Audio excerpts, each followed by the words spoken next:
오늘 우리에게 주시는 하나님의 말씀은 갈라디아서 5장 25절에서 6장 5절 말씀입니다.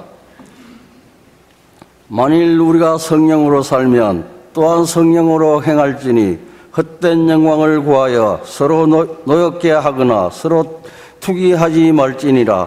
형제들아, 이 사람이 만일 무슨 범죄한 일이 드러나거든 신령한 너희는 온유한 심령으로 그러한 자를 바로잡고 너 자신을 살펴보아 너도 시험을 받을까 두려워하라. 너희가 짐을 서로 지라. 그리하여 그리스도의 법을 성취하라. 만일 누가 아무것도 되지 못하고 된 줄로 생각하면 스스로 속임이라.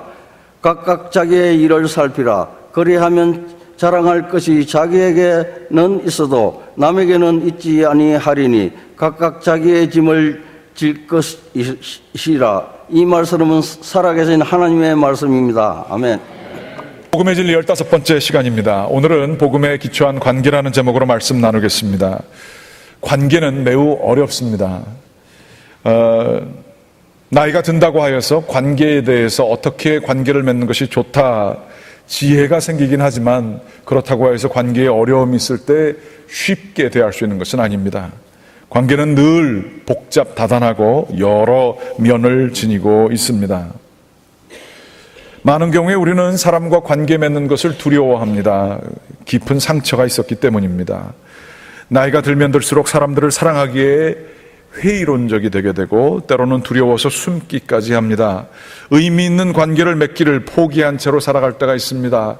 그저 그렇고 그런 관계들, 그저 껍데기로만 만나고 그저 눈인사하면서 지나는 정도들, 많은 얘기를 나누지만 마음속에 진정을 나누지 못하는 관계들, 기능과 기능으로 만나는 사람의 관계 이외에 사랑하고 뜨겁게 사랑하는 관계를 우리들이 맺기를 두려워하고 또한 그럴 시간이 없다는 명목으로 그러한 관계에 투자하지 않을 때가 있습니다. 그런데 놀랍게도 하나님께서는 관계의 하나님이십니다. 하나님께서는 세상을 창조하시고 날마다 보시기에 좋았더라, 보시기에 좋았더라, 보시기에 참 좋았더라 계속해서 말씀을 하십니다. 그렇게 좋았더라 좋았더라 하시다가 하나님께서 갑자기 보기에 안 좋았더라 했던 그 구절이 하나가 있어요. 뭘까요? 뭘까요? 남자가 홀로 독거함이 보기에 좋지 않더라, 그런 얘기가 있습니다. 혼자 계시는 남자분들 참 보기 안 좋습니다.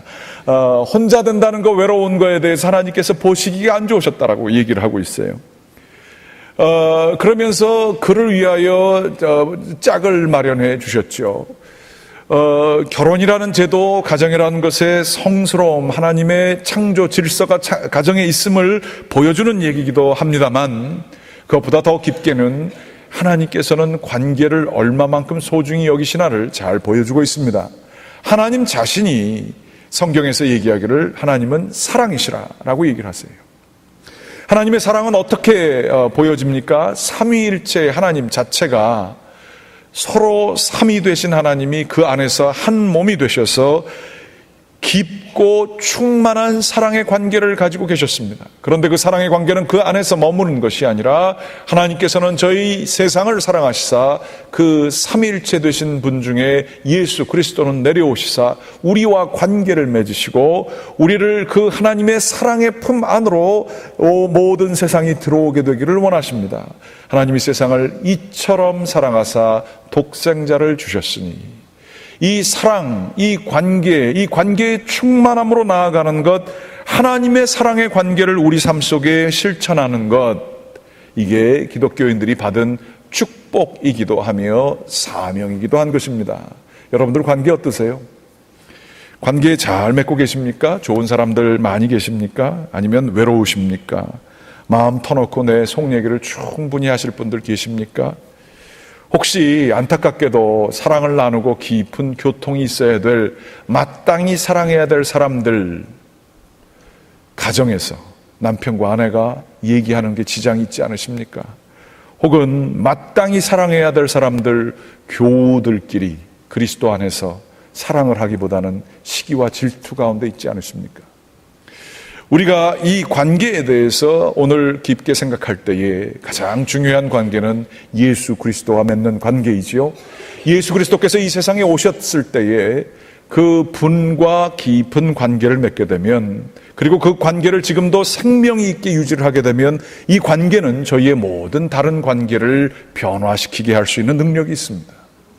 복음이 우리를 사로잡게 될 때에 우리의 관계는 변하지 않을 수 없습니다. 교회에 오래 다니지만 예수님과 인격적인 만남이 없을 수 있습니다. 마치 장례식장 가서 열심히 울었습니다. 그리고 밤새 고스톱을 쳤습니다. 그런데 그 다음날 가서 그런데 도대체 누가 돌아가신 거야? 라고 물어보는 것과 똑같은 거예요. 그분이 누구였어? 전혀 관심 없습니다.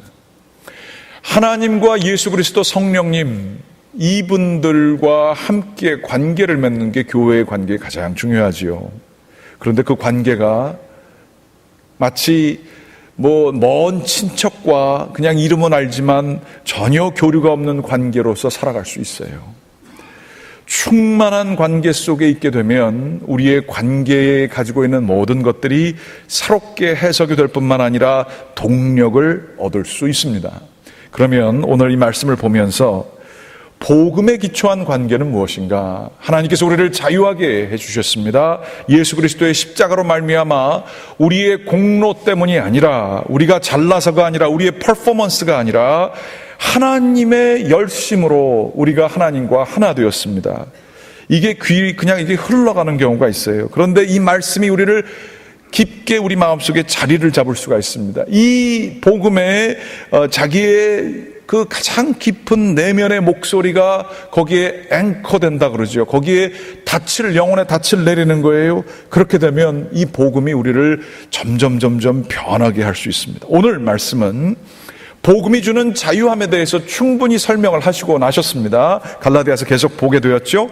그러면서 복음이 어떠한 것을 일으키고 우리는 복음 안에 있다고 한다면 어떤 것을 하지 말아야 되는지에 대해서 오늘 말씀은 자세히 설명하고 있습니다. 같이 25절과 26절을 읽어보겠습니다. 시작.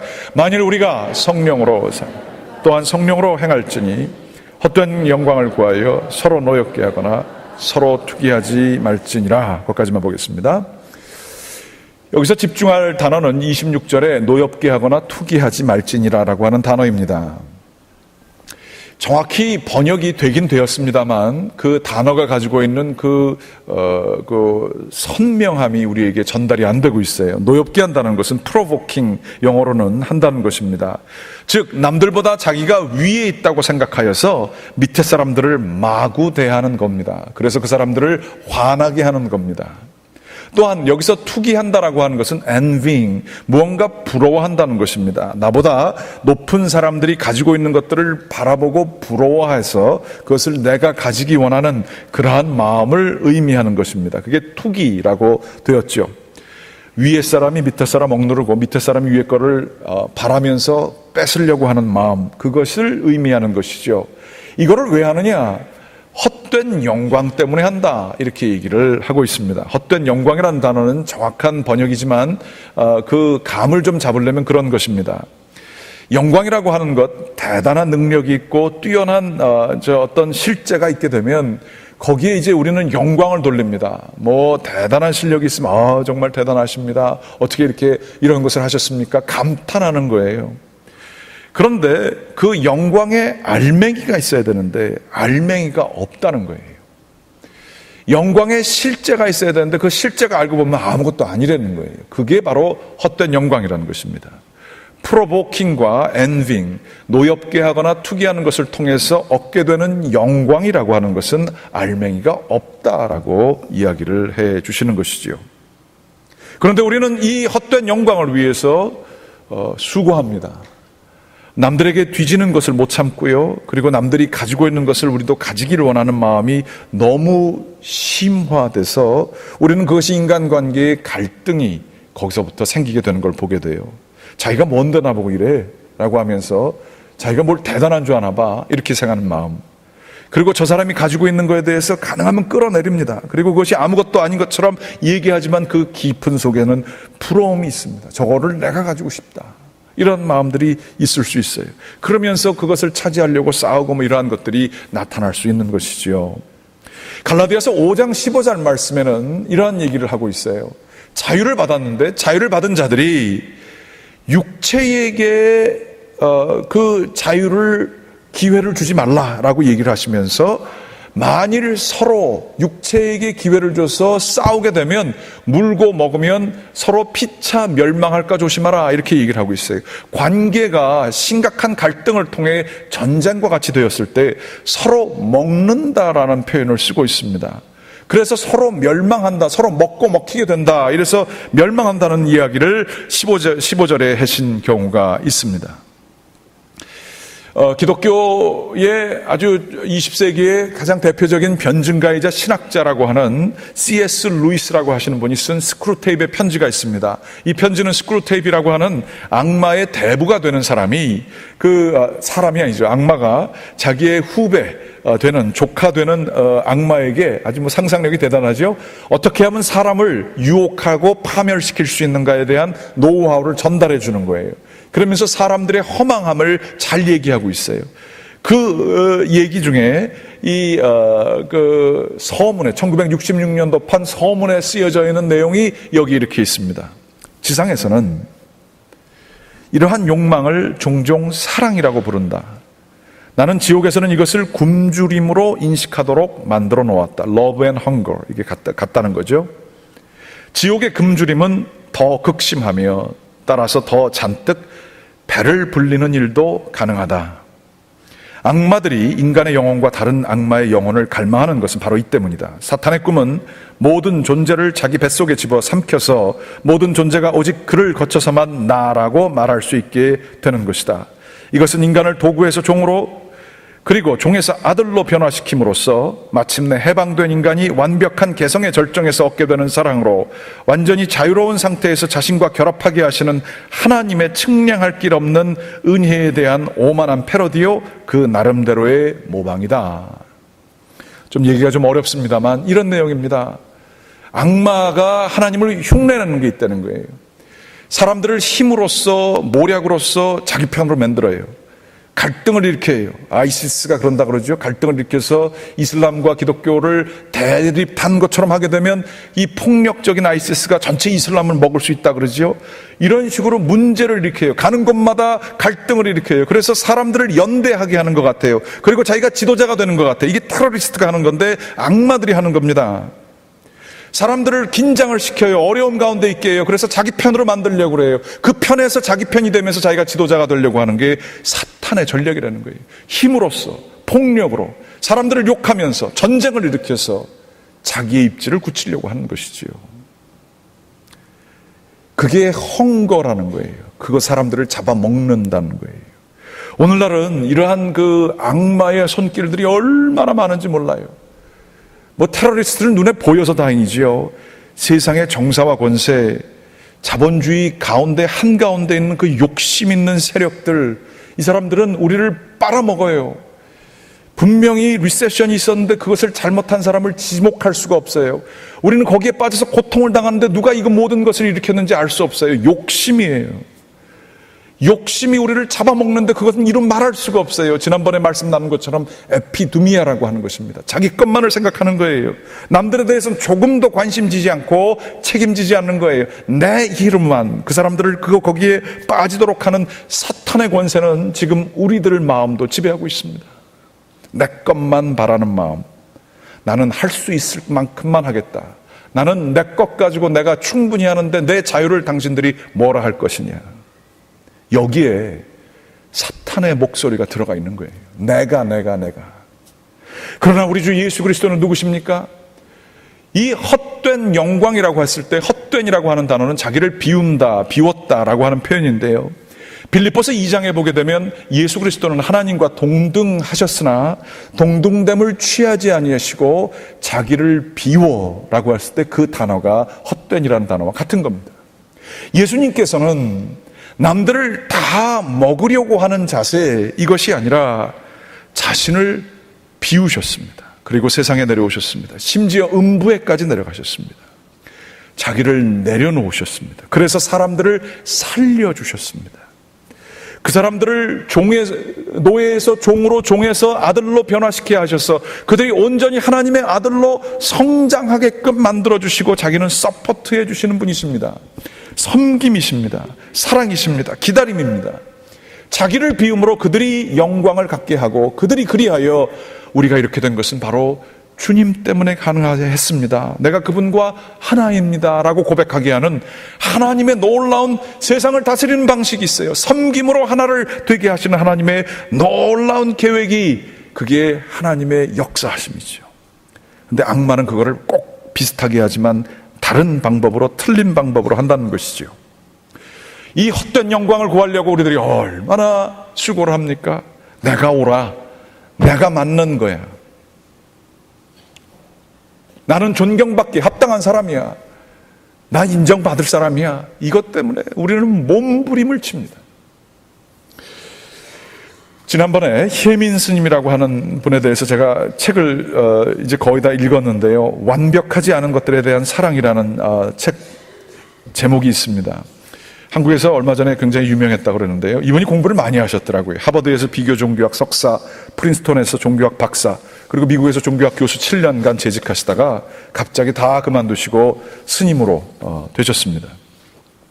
그런데 이분이 이런 얘기를 하세요. 사실은 저도 그랬어요. 좋은 대학 가면 가족이나 친척들로부터, 아니 이 사회로부터 인정받을 것 같았고 또 인정받고 싶었어요. 어릴 때부터 집안이 가난했기 때문에 그걸 만회라도 해볼 요량으로 남보다 더 노력했고, 크게 공부에 소질이 없는데도 대학원 공부까지 했던 것 같아요.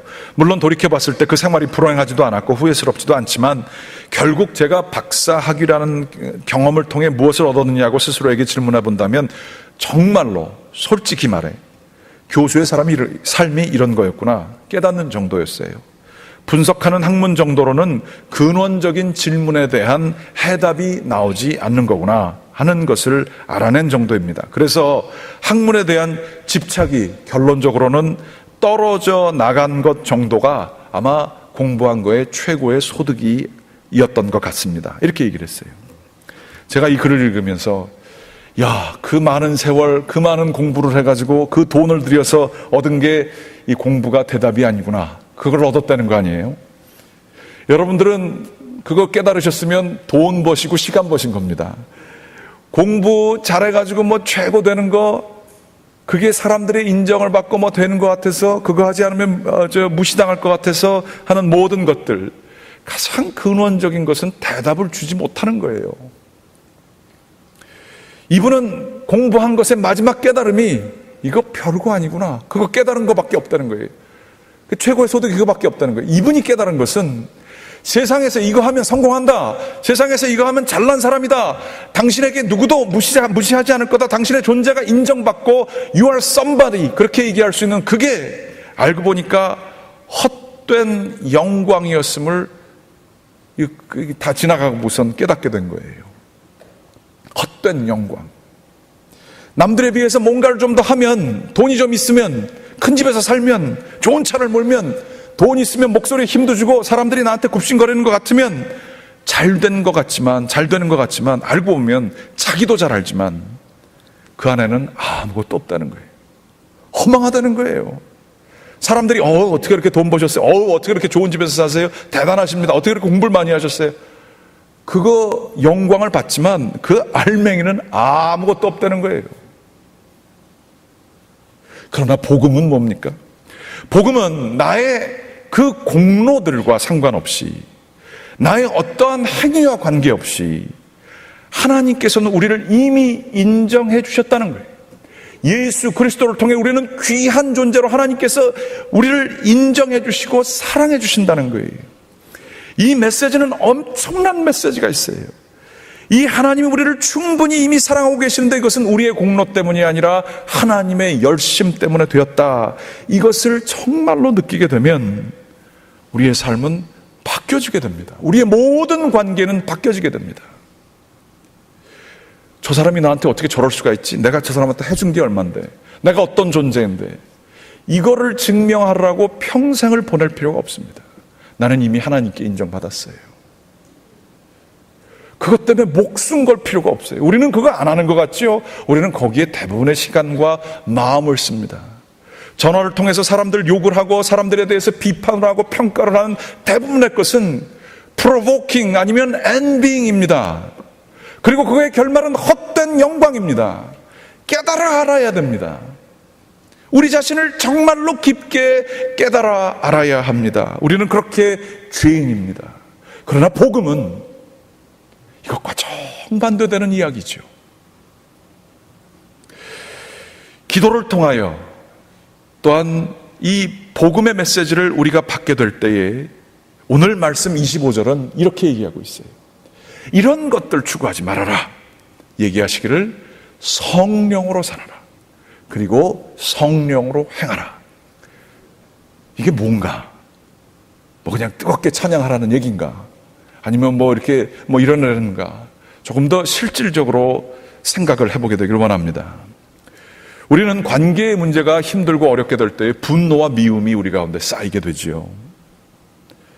그런데 우리가 기도 속에서 해야 될 것은 이 분노와 미움을 솔직하게 직시하는 일이 필요합니다. 내가 이렇게 왜가 화가 나 있지? 내가 왜 이렇게 사람을 미워하지? 내가 왜 이렇게 상처받은 것처럼 분노를 떨지 못하고 있지? 하나님 앞에서 직시하는 겁니다.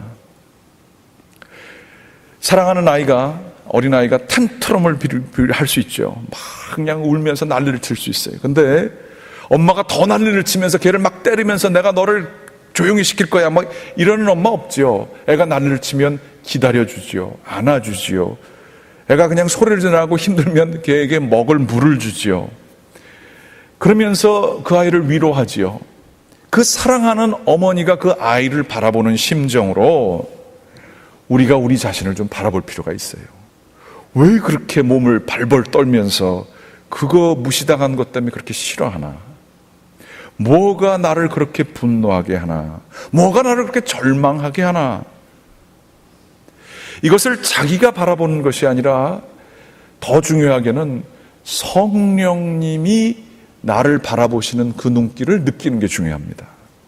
하나님께서 나를 쳐다보시는 거예요. 야, 너 많이 힘들구나. 사랑하는 아이의 엄마가 보듯이. 야, 너 많이 괴롭구나. 그래서 이렇게 몸부림치는구나. 야, 그거 너 혼자 감당하느라고 굉장히 어려웠겠다. 그러면서 안아주시는 그 어머니와 같은 성령님 안에 있게 되면 놀랍게도 우리의 분노와 미움에 그 밑에 있는 감정들이 나타납니다. 양파가 껍질을 한 겹씩 벗겨내듯 더 깊은 곳에 자리한 감정이 있어요. 그건 뭐냐? 슬퍼서 그래요. 비통해서 그래요. 남자들이 감정이 딱 하나라 그러죠. 화내는 것밖에 없다 그래요. 뭐가 안 돼도 화내고 슬퍼도 화내고 뭐 다 화내는 거라 그러지만 그 화난 거 밑에는 슬픔이 있어요. 내가 무시당한 것 같아서 슬프고요. 과거의 아픔이 기억나서 슬프고요. 굉장히 내가 외로워질 것 같아서 슬픈 마음이 있어요.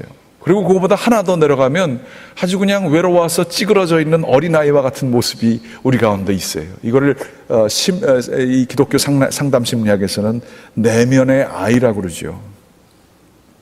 외로워서 남들한테 혼자 끊겨진 것 같아서 아무도 안 봐주는 것 같아서 두려워서 공포 속에서 있는 아이의 모습이 있어요.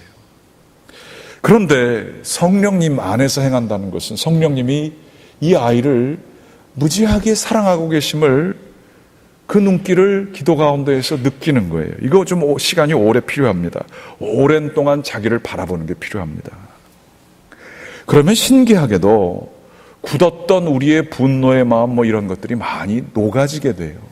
내 자신을 이해할 수 있게 됩니다. 성령님께 맡기는 것이죠. 우리가 노래에서 찬양에서 부르는 것처럼 십자가 밑에 나아가 내 짐을 풀었네. 그런 얘기예요. 다 내려놓는 거죠. 그러고 나서 이 자비의 눈길을 나만 보는 게 아니라 내게 상처 준 그 사람에게도 해당시켜서 보는 겁니다. 그 사람이 왜 저렇게 나쁜 짓을, 나에게 배반을, 위선을 했을까? 왜 그렇게밖에 행동할 수 없었을까? 이거를 곰곰이 이렇게 해서 잘못돼서 판단되는 게 아니라 쳐다보는 거죠. 사랑하는 아이의 엄마처럼. 그리고 성령님이 그를 만져주시는 것을 상상을 해보는 겁니다. 그 사람도 나만큼 상처받은 사람입니다. 그 사람도 어려운 일들이 있었겠죠. 그리고 그 사람이 생긴 게 좀 그렇지요. 내가 생긴 게 그런 것처럼. 그래서 그 사람을 충분히 이해할 수 있게 됩니다. 억지로 그 사람에 대해서 좋게 해석을 해주려고 하는 억지가 아니라 찬찬히 바라보게 되면 그 사람도 이해할 수 있습니다. 그래서 그 사람을 내려놓을 수가 있습니다. 난 그 사람이 어떻게 하든 나는 내 길 가는 사람이야. 아주 쿨하게 나는 내 거 하고 그 사람이 뭐 난리를 치건 나하고 관계없어. 이러한 자세는 아직 성령 안에서 그 문제를 내려놓은 게 아닙니다. 성령 안에서 내려놓은 것은 그 사람을 충분히 이해할 수 있고 용서할 수 있는 거예요. 그 사람이 잘 되는 것을 심지어 바랄 수 있는 거예요. 무관심하고 나는 관계없어 라고 하는 목소리 속에 허망함이 있어요. 속마음 안 그렇거든요. 그런데 그렇게 그 사람을 이해하고 용서하고 성령님께 맡겨서 하나님 그 사람도 좀 봐주세요 라는 마음을 갖게 되면 놀랍게도 우리의 관계가 변하게 되어 있습니다. 돌아가신 분들도 그렇게 이해할 수 있어요. 살아계실 때 하는 게 좋겠지만 부모와 자녀와의 관계도 그렇게 풀 수 있어요. 그렇게 성령님 안에서 우리의 모든 관계들을 깊이 묵상을 하게 되면 우리 인생들은 참 외로워서 그렇습니다. 참 서러운 일들도 많았고 상처받은 일들이 많아서 우리는 그렇게 우리 자신을 인정받고자 하는 것이지요. 그러나 이때에 우리를 무조건적으로 사랑해 주시는 복음의 메시지 중심 되시는 예수 그리스도를 우리의 삶 속의 주인으로 받게 되면 우리 안에 내면의 대화가 달라지게 돼요. 내가 나를 바라보는 시기 달라지게 돼요. 그 달라진 것은 놀랍습니다. 영적인 그 세계 속에서 기도의 내면 속에서 있었던 것들이 내 가까이 있는 사람들에게 흘러가요. 내 얼굴 표정을 통해서 나타나요. 변화된 나 자신을 통해서 관계가 회복되어질 수 있습니다. 하나님께서 기도를 통해서 역사하시는 방법의 대부분은 외부적인 것도 바뀌는 경우가 있지만 우리의 변화된 내면을 통해 영적인 기류를 바꾸시는 것을 하나님께서 하시는 것이지요. 사람은 영적인 존재예요. 기도를 통해서 내가 온전히 변화되게 되면 하나님은 놀랍게도 영적인 거는 거리가 수천 마일이 떨어져서도 영향을 미칠 수가 있어요. 세상의 법칙에 관련되지 않을 수 있어요. 기도의 힘이 그래서 필요한 거예요. 열심히 하는 것 때로는 안 할 필요도 있어요. 왜냐하면 기도가 지름길이기 때문에 그래요. 하나님과 더불어서 영적으로 깊은 관계 속에 성령 안에 행하게 되면 수많은 일들을 할지라도 못 해결됐던 것이 해결되어질 수 있습니다. 하나님이 그러시기 때문에 그렇습니다. 관계의 문제는 더더군다나 그렇습니다. 이 관계의 문제가 성령 안에서 해결된 가장 대표적인 예 중에 하나가 요셉입니다. 요셉은 여러분이 아시는 것처럼 형제들이 자기를 시기해서 팔아버렸어요. 팔한 정도가 아니라 죽이려고 했어요. 그 믿었던 형들이 자기를 버렸어요. 12명 대 1로 자기가 당했어요. 그 분노를 어떻게 감당해요? 평생 이 사람은 트라우마가 있었을 거예요. 가족들을 절대 믿지 않는 그런 마음이 있었을 거예요. 그런데 이 요셉은 참 재밌게도 성경에 아브라함, 이삭과 야곱 같은 경우 하나님이 직접 등장하시지만 요셉에서는 하나님이 뭘 하셨다는 얘기가 없어요. 하나님이 내면 속에서 역사하시는 이야기만 나와요. 이 요셉은 노예로 팔렸다가 그리고서 또 거기서도 배반당해서 감옥에 갇히게 됩니다. 젊은 나이에 고난의 최절정에 이르게 되죠. 그러나 하나님의 은혜로 자기가 재상이 되게 됩니다. 그런데 기근이 세상을 덮게 되자 요셉의 형제들이 곡식을 사기 위해 애굽으로 왔습니다. 요셉은 이 형제들을 봤을 때 들끓는 자기의 분노가 있었을 거예요. 왜 없겠어요? 원한과 막 이루 말할 수 없는 눈물과 분노들이 있을 수 있었겠죠. 그리고 충분히 그들에게 안갚음할 수 있었어요. 그에겐 그런 권력이 있었어요. 감옥에 넣을 수도 있었고 고문할 수도 있었고 죽일 수도 있었어요. 약간 골탕을 먹이긴 했지만 그는 이 능력들을 가지고 그들을 괴롭히기보다는 오히려 그들에게 대가를 받지 않고 곡물을 내줍니다. 뿐만 아니라 그들을 애굽에서 가장 좋은 땅으로 인도해 주게 합니다. 그리고 거기서 농사를 짓게 합니다. 이러한 축복을 그들에게 주어요. 아무런 조건 없이. 어떻게 해서 트라우마에 걸릴 수 있는 그 사람이 이러한 바뀌어진 삶을 살 수 있었을까요? 무슨 일이 있었을까요? 창세기 45장 5절서부터 8절 말씀 같이 한번 읽어보겠습니다. 당신들이 나를 이곳에 팔았다고 해서 근심하지 마소서. 한탄하지 마소서. 하나님이 생명을 구원하시려고 나를 당신들보다 먼저 보내셨나이다.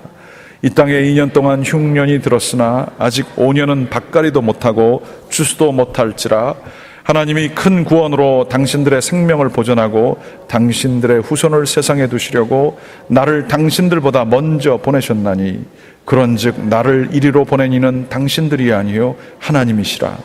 하나님이 나를 바로에게 아버지로 삼으시고 그 온 집의 주로 삼으시며 애굽 온 땅의 통치자로 삼으셨나이다.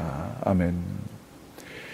이 사람의 자기의 고난을 바라보는 해석의 틀이요, 성령 안에 있을 때에, 하나님의 영 안에 있을 때에 변하게 된 거예요. 나와 그들, 절대 잊을 수 없는 나에게 영혼의 깊은 상처를 내준 형들, 이 내가라고 하는 주체로 이 문제를 본 게 아니에요. 자기 자신이 고통받는 거에 의해서 그 원한에 떨면서 어떻게 하면 이것을 이길 수 있을까, 어떻게 하면 인생 기회에 역전할 수 있을까, 여기에 빠진 게 아니에요. 주어를, 자기 거를 버렸어요. 내가 여기까지 오게 돼서 고생당한 것은 왜 그랬나? 하나님이 주어가 되셔서 하나님이 계획을 가지시고 하셨다는 거예요. 근심하지 마세요. 한탄하지 마세요. 하나님이 나를, 당신들을 통해서 여기에 먼저 보내신 겁니다. 그래서 지금 힘들고 어려울 때에 당신들에게 거할 곳이 있게 하고 후손들이 있게 하고 하나님이 우리 민족에게 주셨던 그 언약을 지키시고자 이렇게 하신 겁니다. 내 받은 고난, 하나님의 계획 속에 있었습니다. 하나님이 자기의 주어가 되게 될 때에 이는 자기 자신을 뛰어넘게 되고 원망과 미움을 뛰어넘을 수 있게 되었습니다. 성령님이 우리에게 이렇게 행하십니다. 우리는 평생 살아가지만 내가 내 주어라고 하는 것을 버리지를 못해요. 내가 이것을 더해야 뭐가 더 잘 될 것 같고, 내가 이것을 해야 더 인정받을 것 같고, 내 힘을 인정받아야 되겠고, 내 존재가 이래야 되겠고, 나라고 하는 감옥에서 평생을 벗어나지를 못해요. 그러나 복음이 들어오면 하나님의 경륜이 보입니다. 하나님께서 우리 삶 속에 어떻게 역사하시는지를 보여주세요. 나의 고통을 통해서 어떻게 성숙시키시는지를 하나님의 계획을 알게 되면 고통이 그렇게 힘들지만은 않습니다. 슬픔이 그렇게 슬프지만은 않습니다. 하나님은 계획이 있으세요. 하나님은 고난을 낭비하시는 일이 없으세요. 고난과 아픔을 통해 우리를 변화시키시는 분이 하나님이십니다. 그렇게 되게 될 때에 우리는 성령님 안에 있게 될 때에 관계에 있어서의 자유함을 맛보게 됩니다. 그렇게 누구 미워할 일 없어요. 그 사람을 통해서도 하나님께서 나에게 역사하시는 거고요. 뭐 남이 가진 거 너무 부러워할 거 없어요. 그 사람도 우리만큼 어려울 거예요.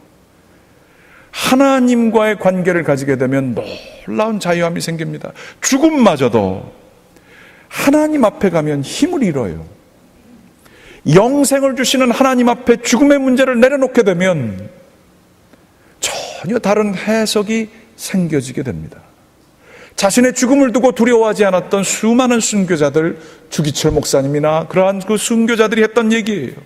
내가 주님을 사랑하기에 기꺼이 내 목숨을 내려놓겠습니다. 복음이 주는 능력이 있습니다. 이 복음이 주는 자유함이 있습니다. 복음이 해답입니다. 복음 안에 거하게 되면 정말 모든 것들을 이길 수 있는 능력이 생기게 됩니다. 이 복음을 붙들 때에, 이 복음의 부르심을 받은 자들이 되게 될 때에 우리는 에베소서 4장 1절서부터 3절까지의 삶의 모습을 좀 더 볼 수 있습니다. 같이 한번 마지막으로 읽어보겠습니다. 시작. 그러므로 주 안에서 갇힌 내가 너희를 권하노니 너희가 부르심을 받은 일에 합당하게 행하여 모든 겸손과 온유로 하고 오래 참음으로 사랑 가운데서 서로 용납하고 평안에 매는 줄로 성령이 하나 되게 하신 것을 힘써 지키라. 우리를 예수 그리스도를 믿게 하시고 복음으로 불러주신 그 부르심에 합당하게 행하는 것은 무엇이냐? 겸손해지는 겁니다. 자아를 드러내려고 난리칠 필요 없어요. 핸드백 비싼 거 안 사셔도 돼요. 옷 멋있게 안 하셔도 돼요. 저식으로 얘기하면 뒤에 좀 빵꾸가 좀 나도 괜찮아요. 다 괜찮아요. 겸손해지는 거 가능합니다. 온유해집니다. 오래 참을 수 있습니다. 사랑 가운데서 용납할 수 있습니다. 그리고 하나님께서는 교회를 부르셔서 성령이 하나 되게 하신 이 평안의 공동체, 여기에서 이 세상이 정사와 건설을 통해서 역사하는 누가 높으냐 낮으냐, 누가 더 인정받느냐 못 받느냐, 이것이 아니라 그저 성령 안에서 자유로운 영혼으로 우리들이 만날 수 있습니다. 이것을 힘써 지킬 수가 있게 되는 것입니다. 교회는 그래서 아름다운 공동체입니다. 교회만큼 능력이 있는 공동체가 없습니다. 원하고 기도하옵기는 복음이 우리 가운데에 앵커가 되고 기반이 되고 우리의 능력이 되는 교회 다 같이 되시기를 주님의 이름으로 간절히 기원합니다. 기도하시겠습니다.